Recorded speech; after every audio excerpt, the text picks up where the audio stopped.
Hey guys, welcome back to my channel. Today we are actually going to use synthetic division to solve this polynomial. So we're going to take this polynomial and divide it, and we're going to end up with a quotient and a remainder. We're going to do that using synthetic division.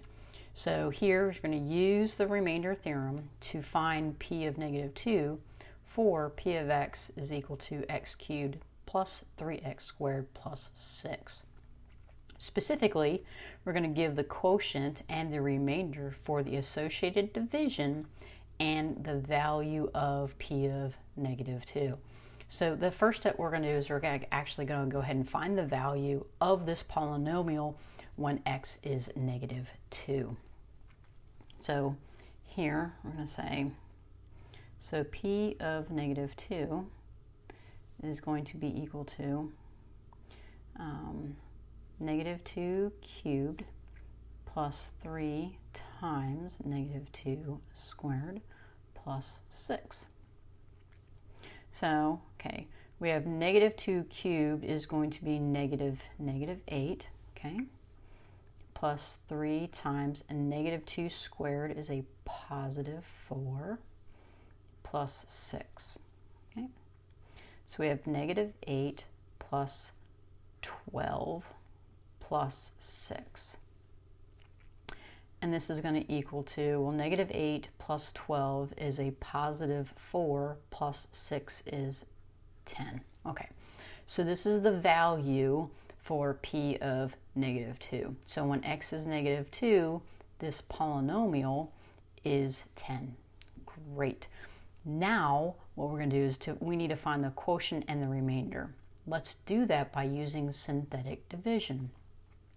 So when synthetic division, we take all the coefficients of the terms in descending order, beginning with the highest degree first and working our way down to this constant, and using all of the coefficients. So here, the coefficient of x cubed is 1.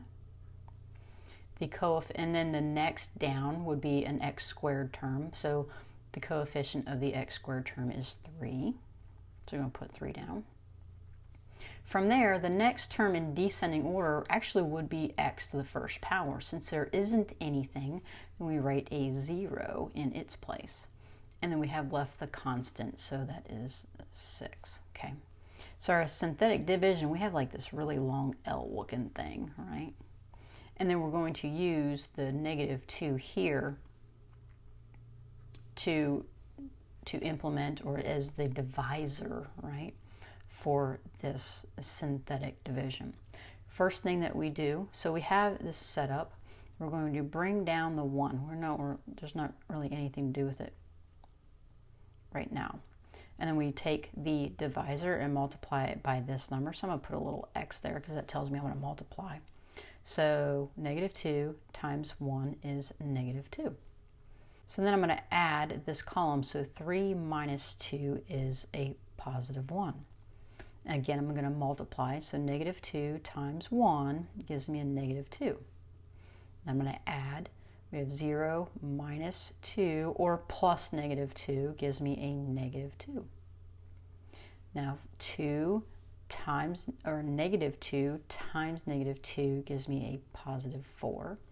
A 6 plus 4 is 10. So we've found the remainder. This is the remainder. Okay, so great. So we have found the value of p and we have found the remainder. Now what's the quotient? The quotient is this piece right here. That is our quotient. And when we use synthetic division, we take a look at our original polynomial and we go, okay, the quotient will be 1 degree less than the highest degree of our original polynomial. So this degree, the highest degree here is 3, which means the degree of this will be 2. So this is x squared, the coefficient of that is 1, plus, well there, that's an x, right, minus 2. So this is the quotient. This is the quotient. 10 is the remainder. and 10 is also the value of p of negative 2. So that is how we would use synthetic division. This is a synthetic division part to find the quotient and the remainder for this polynomial. Okay. All right. Awesome, guys. Well, thank you for watching the video today. If you found this helpful, please click the thumbs up. And if you think that someone else can benefit from this video, please forward this off to them, share this with them.